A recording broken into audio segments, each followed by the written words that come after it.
Hello, everyone, and welcome back to the show. So, we are joined here today by Sarah Hubbard, who is our guest. And if you guys don't know who Sarah is, she is the founder and creator of the MAPP method for helping you systematically generate referrals. So, if you guys didn't know some of Sarah's accomplishments, she's actually built a over $2 million business where over 85% of the revenue actually comes from referral partnerships, and this method has been tested by over 500 professionals across multiple industries. So if you guys are a real estate agent listening to this today, watching this, then you guys are going to learn a lot of great tips, a lot of great insights into how to leverage referral partnerships and how to strategically create them so that way you're able to benefit from them as well. So Sarah, welcome to the show.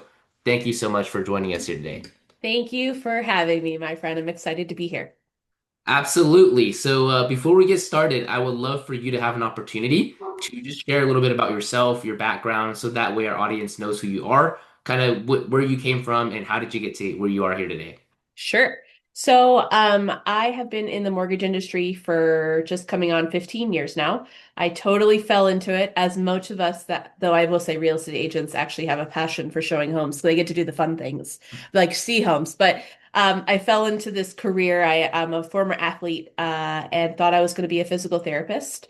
Went to go apply to physical therapy doctorate programs, and I got rejected from 15 different schools. And I was kind of at an impasse of like, what the heck am I supposed to be doing with my life right now? I came out to Colorado, which is where I live, met my now bosses, and they were like, "You should come work at our mortgage company." And I was like, "I don't know anything about mortgages. I can heal your body. I can help you through an injury." Um, and so I took the opportunity to jump out here. I moved out here 3 weeks later, went all in on it. And now here we are today. Still originating mortgages while now also speaking and teaching people how networking really can be actually profitable for you, especially in businesses like myself, with mortgages and real estate, insurance, financial advising. We are super crowded industries that really, really, really, we hear the same thing: differentiate yourself, add value, blah, blah, blah, blah, blah. But a lot of us, we're all out there trying to do the same thing, and it feels a little daunting and it feels a little overwhelming. And I started networking about 10 years ago in my mortgage career. And after failing again at way my company has gotten referrals in the past, is they send out direct mailers. Very expensive, no personal connection, did not work for me. $60,000 in debt in about 6 months. And I was like, oh, heck no, I can't do this. And that's when I started venturing out into the networking world and realizing it was very crowded, lots of stigmas about what you do professionally. So how do we get past that? And the value add that I started to bring to a lot of my referral partners was, how do we maximize these efforts and the times that we're spending with different groups, with different hobbies? How do we make it not feel so salesy and pitchy, but making sure we stay top of mind on what's important from what we do?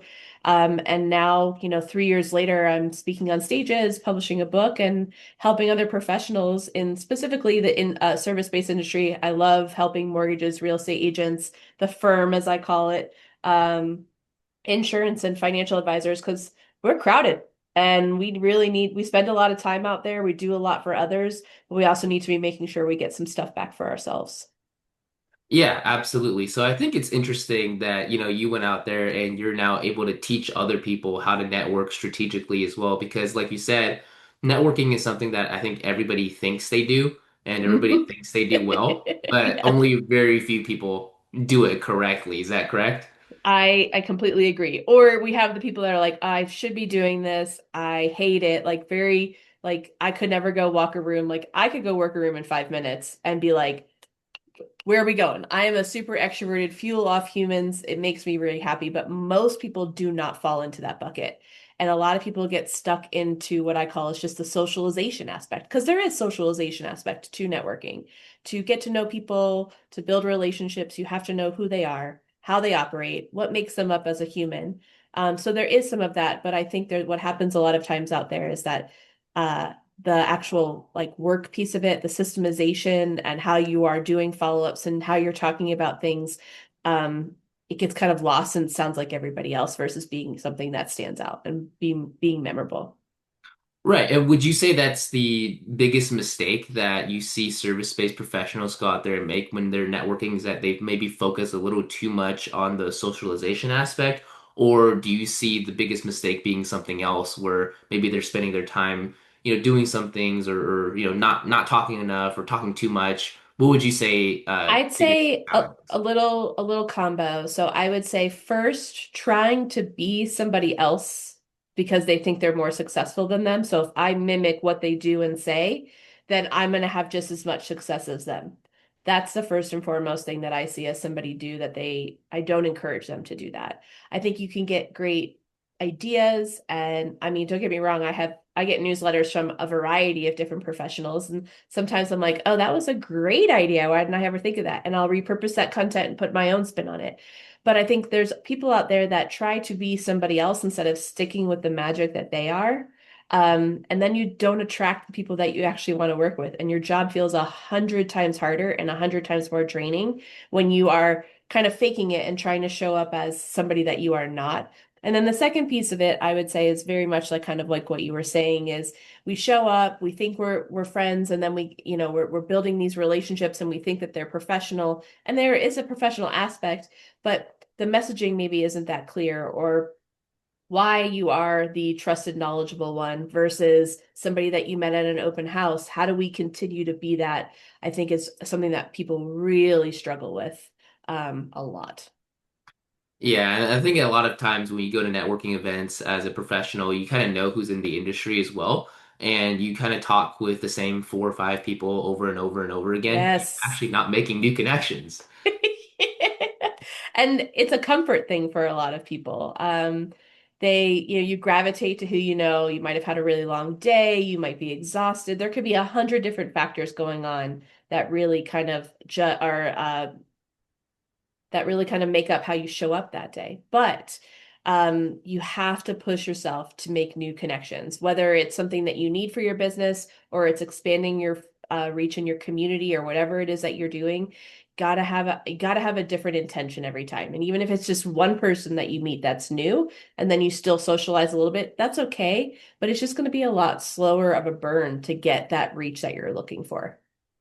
Right, exactly. If you're not being intentional with your networking, then you're really not doing it for business purposes, right? So I think Hmm. for agents to understand. So let's get into it. Sarah, why don't you share with us a little bit about your method, right? What is the Yeah. MAP method? How does that work? And how does that help you become more intentional and strategic when it comes to your networking, within your field?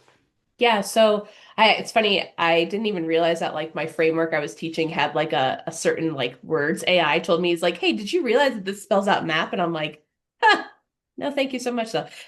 So I do a combination here of this map framework. So it's MAPP, and I integrate different prompts of AI into it. So it tries to cut down on our preparation and time because I know that sometimes we're running from showing to this to that, and we don't always have a ton of time to prep before we jump onto calls or whatever it may be. But the first M in the MAP framework is mindset and intention.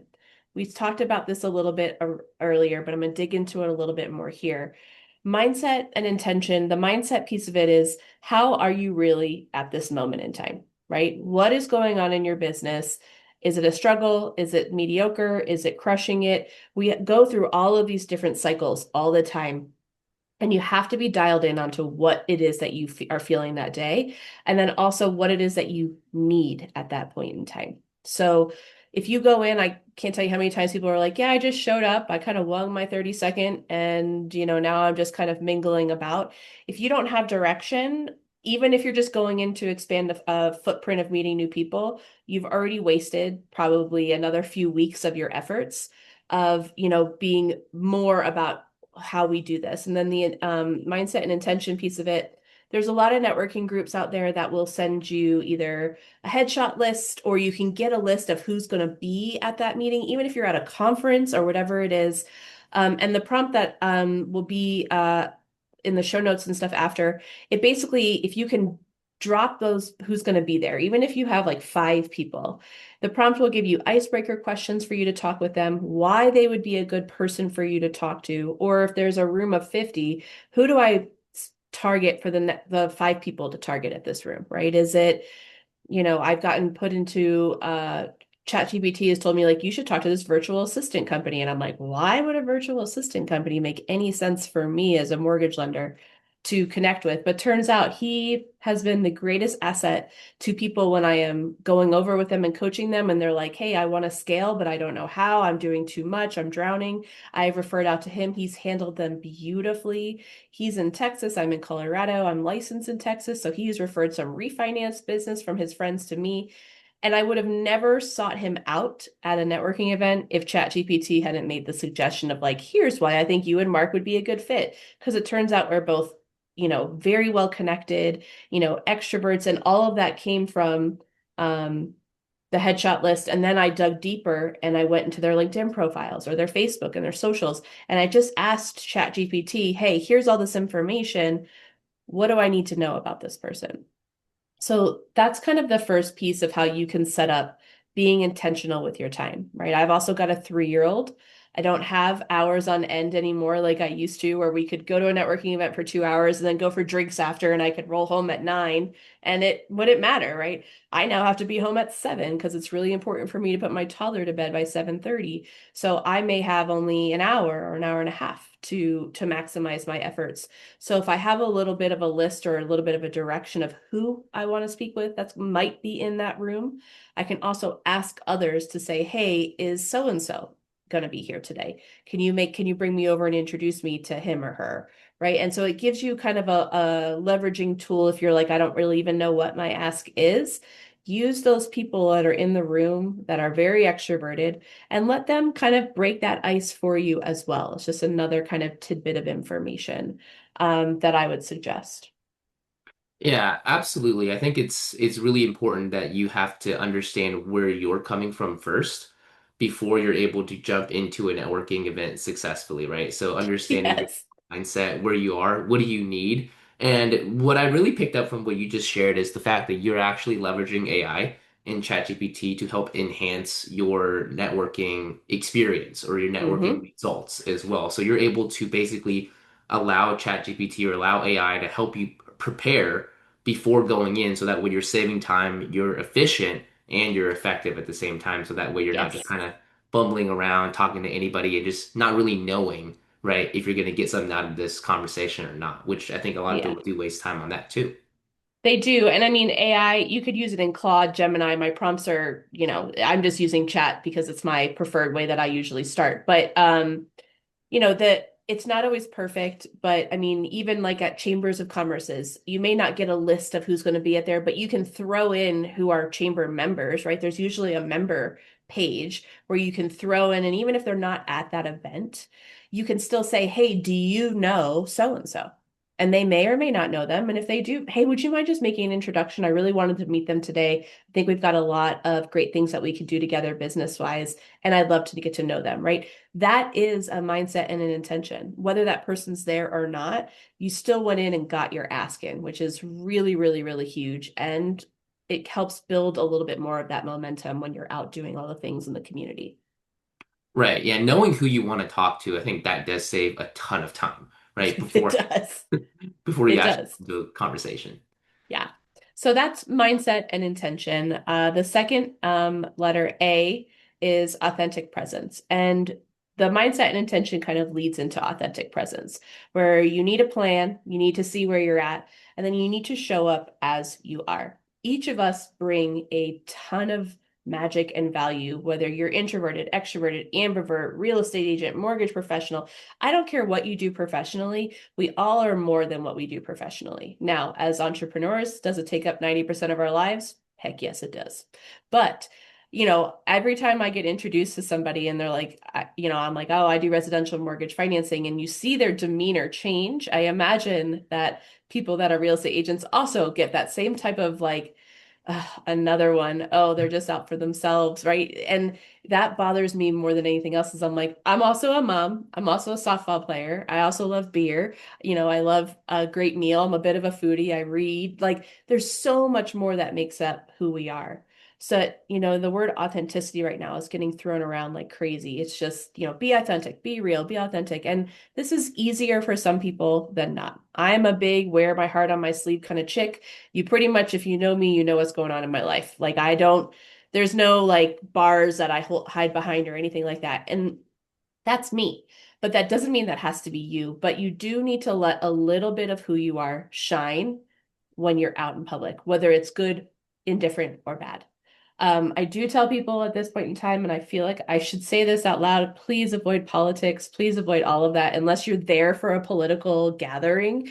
I say that because people have said that to me. They're like, oh, I brought this up. And I was like, ooh, you might, I mean, without knowing who your audience is on the other side, it might have hit really well, or it might have just like driven them over this way. But with that, you know, sh don't be afraid to show up a little bit of what's going on, right? If you're having a struggle or you're having a really hard time in your business right now and you haven't closed a deal in the last month or you haven't had any showings and the last two listing appointments they went with somebody else and you're just like, what's going on right now? It's okay to share the struggles because most people in this world actually want to help. I'm not saying go down that like total negative. If I get people on interest rates, they could go like on interest rate like spiral for like ages, and you're like, oh gosh, come back to me, come back to me. But you have to be able to be a little bit real and a little bit honest. One of the stories I tell in my book is I have a 3-year-old now, but I had a fertility journey and I had multiple losses. And I still kept showing up to all the things while I was going through this. Ended up having to do IVF to get our little guy here in the world.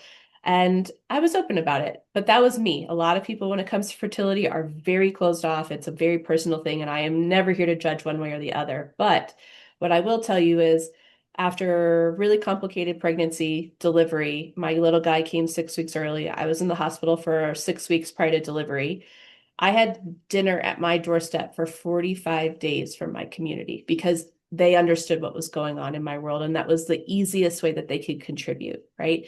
So I had dinner from other lenders, multiple real estate agents. Like it wasn't just people that I knew outside of my friends, all because they all just were with me on this journey. They knew what was going on. It wasn't over consuming to them. It wasn't like every time they saw me, it was like, oh, here she is, doom and gloom, but it was part of who I am professionally and personally.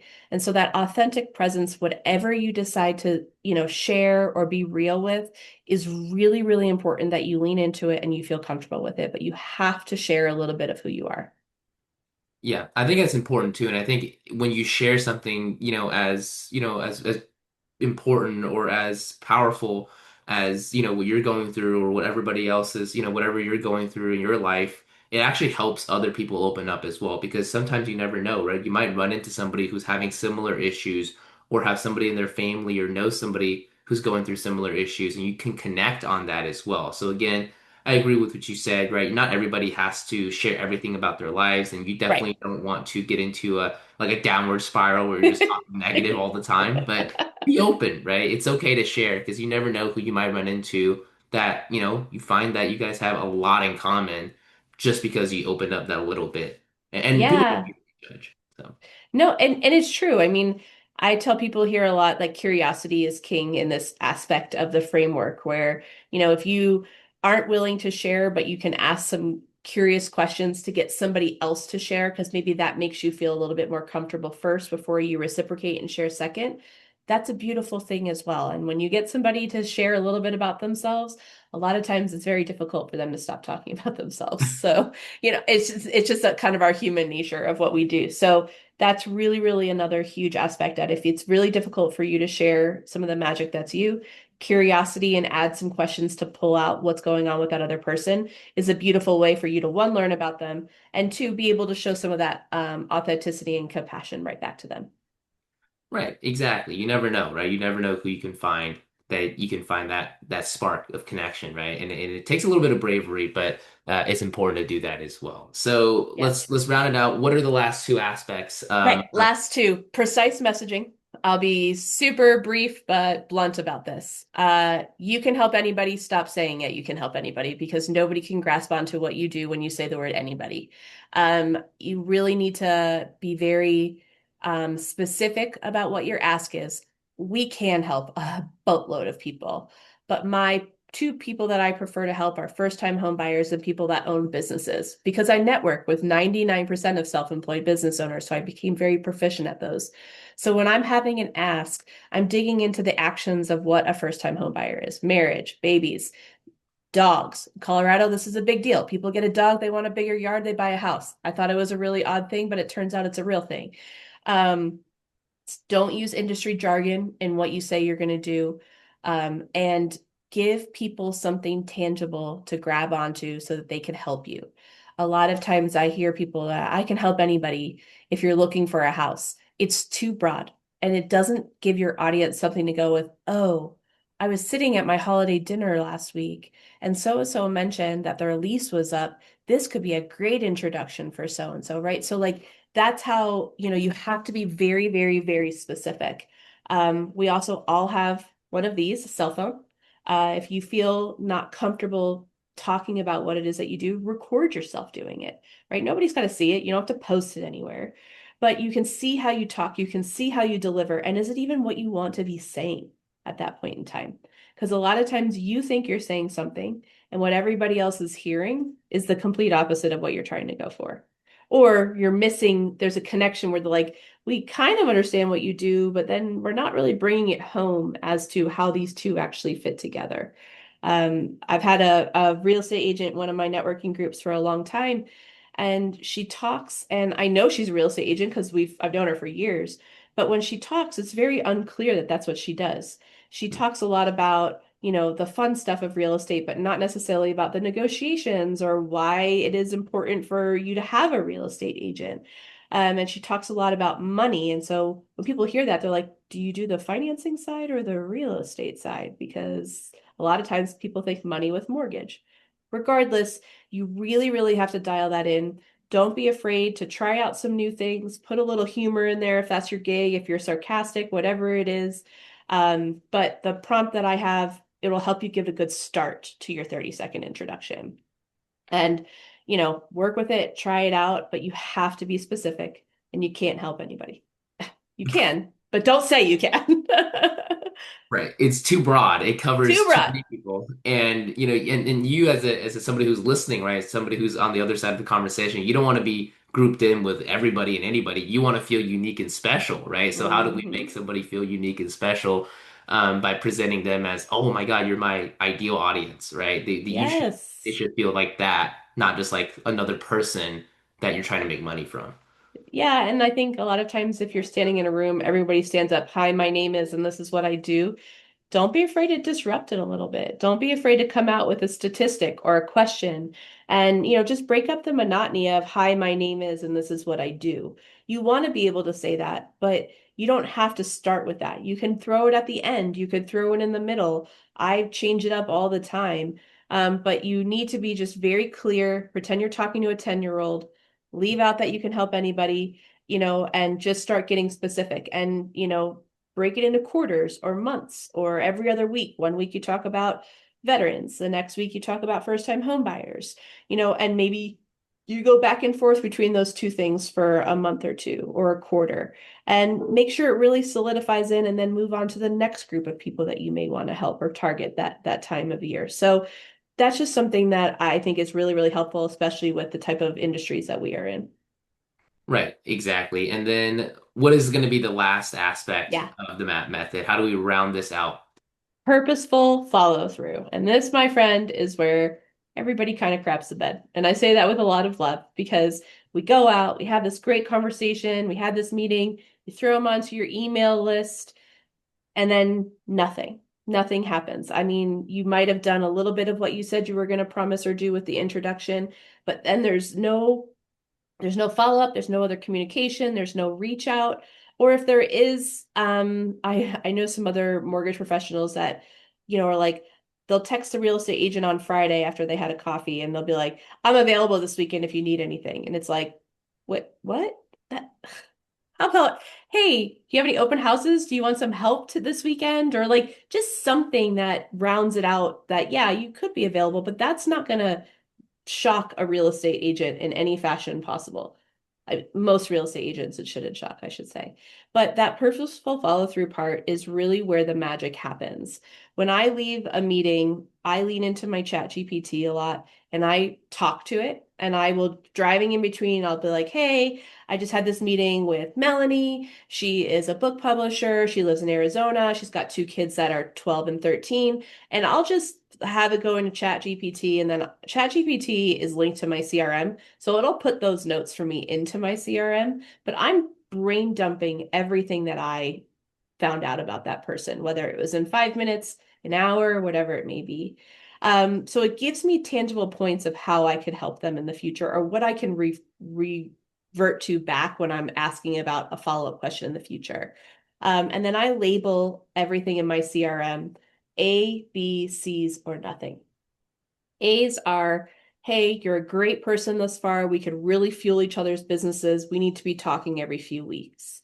B's are, you're great. There's some parallel in our businesses, but you might be able to give me a lead, maybe one that's every 3 to 6 months. So I might be checking in with you every 3 to 6 months. C's are, you're great. There's no relation in our businesses whatsoever, but I will see you in my community. So I do want to touch base. And then there's the no designation is there's just nothing. It's like you're here, I know you're there. It's a no for me. Still put them on your email lists or automations that you have set up in your business. But just like we do when you're following up with people that are active in the pipeline or maybe going to buy in 3 to 6 months, that same time needs to be allotted in your calendar for follow up with your network.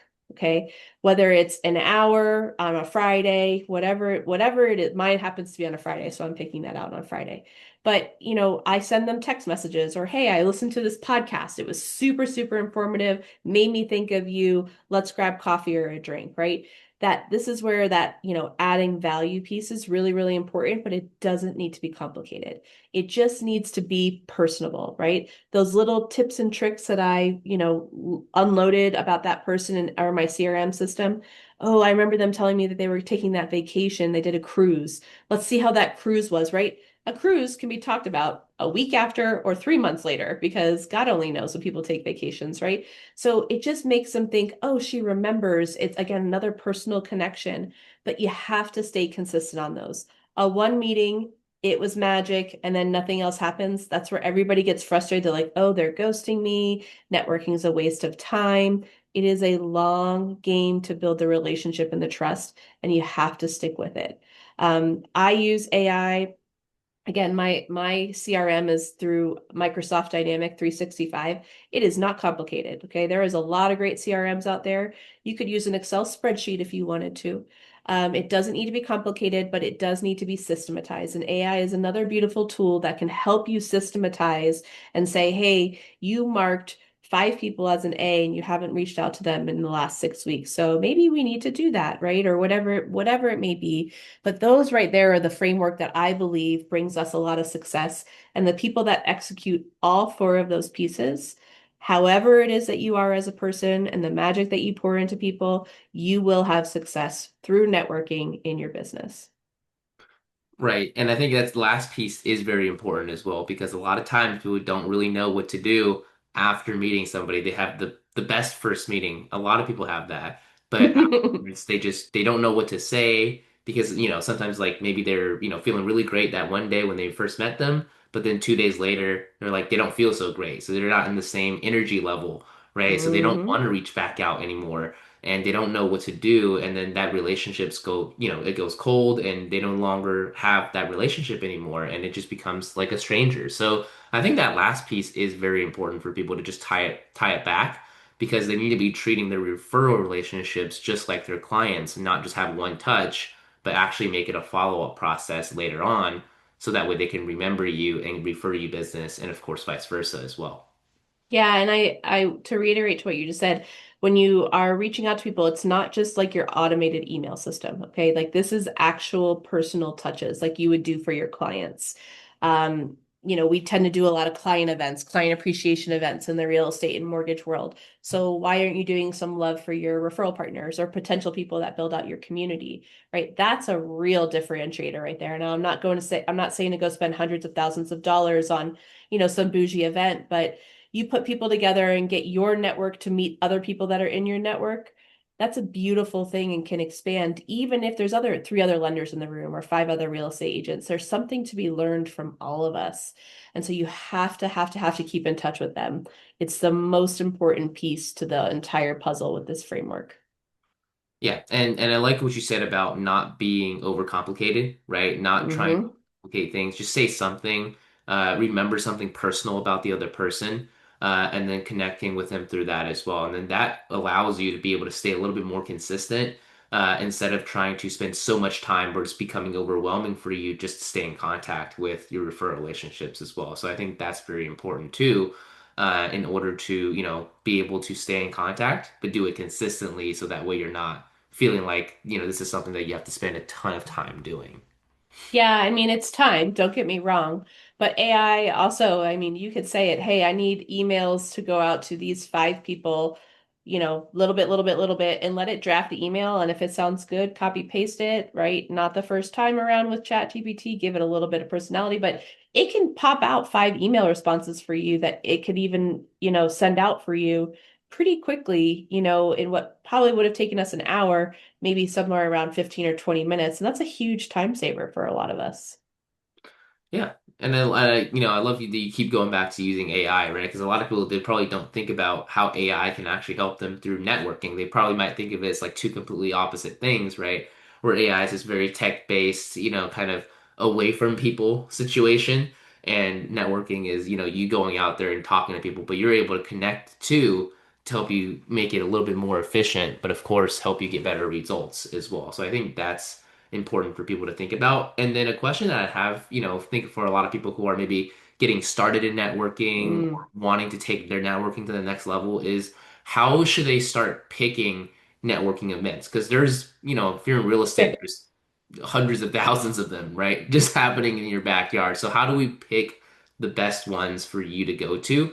And what would you say is a good cadence when it comes to going to events? Yes.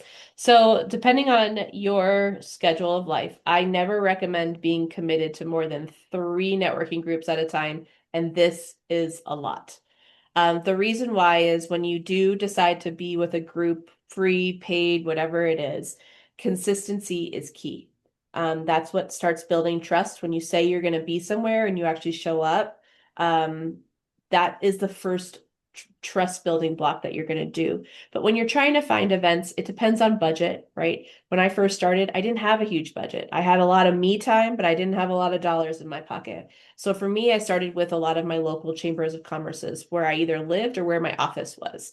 One, because I spend time in both of those places and I can get to different events that they're putting on and within my membership easily. I'm not driving an hour of my time over here across town to come back.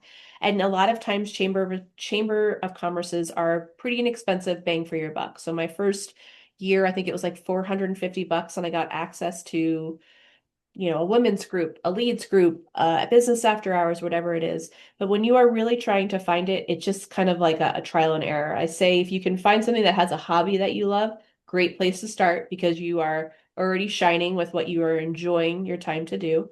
Um, the amount of professionals that are in the room, if the room is filled with a ton of just new, just starting business owners, it's not a bad thing, but the only way that you grow is if you put yourself around more experienced business owners.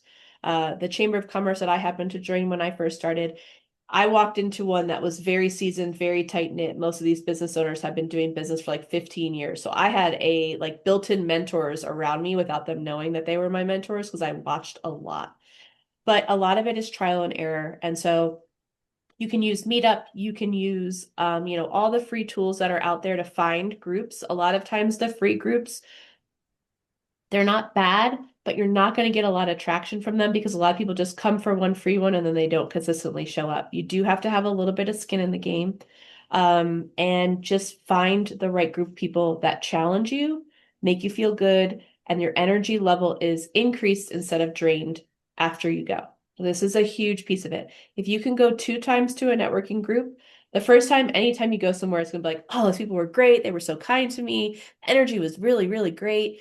If you go back a second time and you're still feeling that vibe, by all means, that's a great group for you to stick with.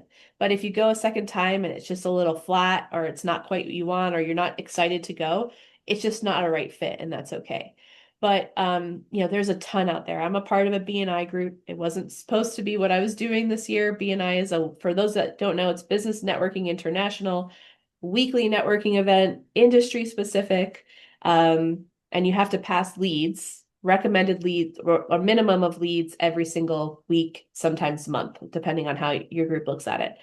That's a lot to put on a new business owner where they're like, I don't know, I'm just trying to grow my business over here, let alone I got to feed business to other people when I'm trying to find my own business, right?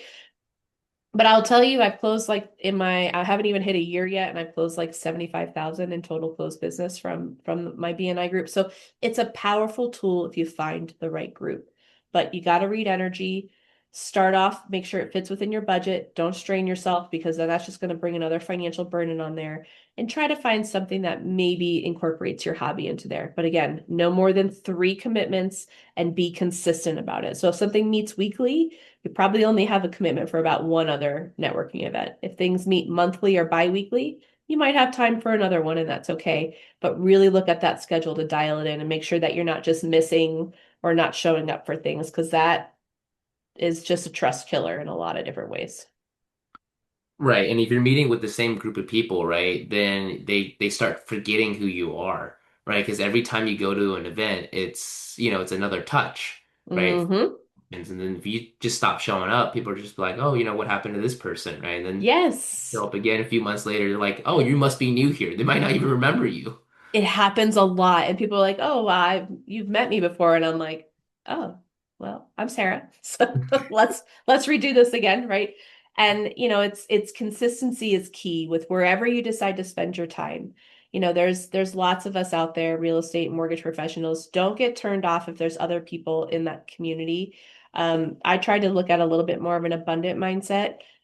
I am not everybody's cup of tea. You're not everybody's cup of tea, and that is a-okay, my friend.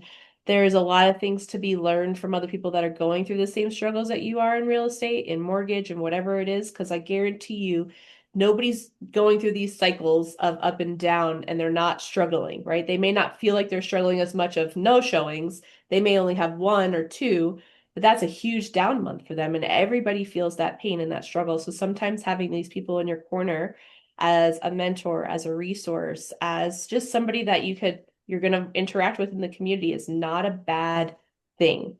Don't feel it as competition.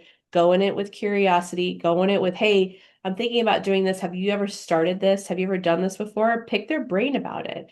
I've had a lot of people that are like, oh, yeah, I have done this and I've done this worked really well and this worked really well. Take those two little tidbits and implement them into how you're going to do it. It's not going to be the same as that other person. So don't be afraid or turned off if there's other people that are in the same industry as you. That energy's got to feel good for you and you got to be excited to want to go. Yeah, you got to think a little bit about yourself too, right? You can't just Oh, be yeah. going and to an event and then coming back and you're like, I never want to go back there again, right? That's not Yeah. constructive at all. No, and you won't. And it's not as enjoyable. So, just find the right people, do a little research, try out a few things. January, when, the new year of Q1 is a lot of times people are trying out different things and seeing what's going to stick for the year and different things like that. Don't be afraid to use it. Use the time to find where you're going to spend your life. Or sorry, not your life, your year of networking. Yep, exactly. So, Sarah, I just want to say thank you for spending some time with us here today and sharing your value. And I think it's going to be very beneficial for a lot of real estate agents to adjust or start their networking plan for 2026 and moving forward as well. So, for anybody out there who's listening or watching this that want to stay in contact with you or want to learn Mhm. more about what you do, or just want to reach out to you because, they're starting to network or they want to revamp their networking strategy and they really loved what you talked about today, what are some of the best places for people to find you and to continue learning from you? Yeah, so I live a lot on Instagram and Facebook. So at Sarah, SARAHANN, Flann, FLANN, my maiden name. is Flannery. So, I'm not changing that bad boy. That a lot of goodness comes from there. Feel free to reach out. I also have a website, which is sarah-hubbard.com. This is all about networking, tidbits, speaking that I'm teaching people on, all is located there. And then my book is out this month called The Intentional Networker. It is a little bit more in depth of what we just talked about here, and just think of it as something to have in your back pocket to get you through those networking events anytime that you need it. Yeah, absolutely. I think that'll be quite helpful for a lot of people as well to always have that constant reminder. But we'll make sure to leave the links to how to get in contact with you, Sarah, in the description, the show notes down below. But other than that, just want to say thank you again for being on the show. Before we let you go, do you have any last pieces of advice, just any last little golden nuggets you want to leave with us? Yes. Yes. Please, please, please realize that each of us have incredible magic in us, and don't be afraid to let it show, because that's what's going to make you succeed the most in your business. Absolutely. That was beautiful. Thank you so much, Sarah. Thank you for tuning in, and we'll see you in the next show. Take care. Thanks.